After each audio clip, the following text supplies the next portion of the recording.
Beed online ज्ञानभूमीमध्ये आपलं सर्वांचं स्वागत। मी ज्ञानोबा वायबसे। आज महाराष्ट्रासह देशामध्ये मोठ्या प्रमाणावर गणपती बाप्पाचं जे काही उत्साह सुरू आहे, धूमधडाक्यात सुरू आहे।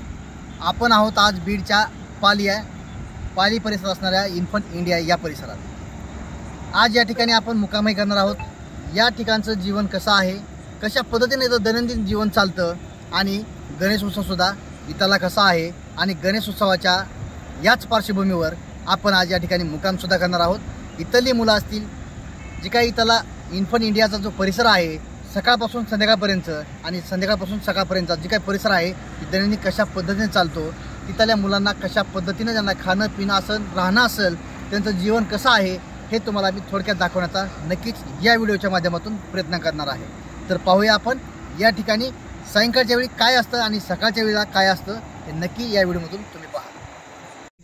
पाली या परिसरात असणाऱ्या इन्फंट इंडिया या परिसरात या ठिकाणी गणपती बाप्पा आहे, त्याची महाराष्ट्रभर मोठ्या प्रमाणावर चर्चा होती। कारण तो गणपती बाप्पा वडाच्या झाडामध्ये बसलाय। वडाचं झाड जे आहे त्याच झाडाला गणपती बाप्पाचं रूप देण्यात आलं आहे आणि त्याचीच आता 9 दिवस पूजा होती आहे। बीड शहरातील नामांकित डॉक्टर असतील, पत्रकार असतील, वकील असतील, पोलीस अधिकारी असतील, या गणपती बाप्पाचं संध्याकाळी आणि सकाळी 2 टाईम आरती होती आहे। त्याच दृष्टिकोनातून गणपती बाप्पा हा दिसायला सुद्धा आकर्षक झाडामध्ये रुतला की काय असं पाहायला मिळतंय। याच ठिकाणी परिसरात असलेली जी काही मुलं आहेत, मुली आहेत, एकत्रित संध्याकाळच्या वेळी असं जेवणसुद्धा करतायत। उत्कृष्ट असं नियोजन त्यांचे संयोजक आयोजक आहेत त्यांच्यामार्फत केलं जातं आहे। या ठिकाणी येणारा प्रत्येक पाहुणा हा या ठिकाणी 2 घास खाऊन जातो। त्यामुळं इथल्या इन्फंट इंडियाच्या जी काही संस्थाचालक आहेत, संध्या बारगाजे आणि दत्ताभाऊ बारगाजे आणि त्यांची जी काही मुलं आहेत, त्यांना सुद्धा समाधान वाटतंय। येणारा पाहुणा सुद्धा या ठिकाणी 2 घास खातोय आणि आल्या वापस न जाता 2 घास खाल्ल्यामुळे त्यांच्याही मनाला कुठेतरी समाधान मिळतंय। या ठिकाणी असं चित्र पाहायला मिळतंय।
जाहीर आवाहन अँटी करप्शन ब्युरो बीड तर्फे जनतेसाठी अतिशय महत्त्वपूर्ण आवाहन। बीड जिल्ह्यातील नागरिकांना आवाहन करण्यात येते की शासकीय कामाकरिता लाच मागणाऱ्या लोकसेवकांविरुद्ध तक्रार असल्यास लाचलुचपत प्रतिबंध विभाग बीड या कार्यालयाशी संपर्क साधावा। संपर्क शंकर शिंदे, पोलीस उपाधीक्षक बीड।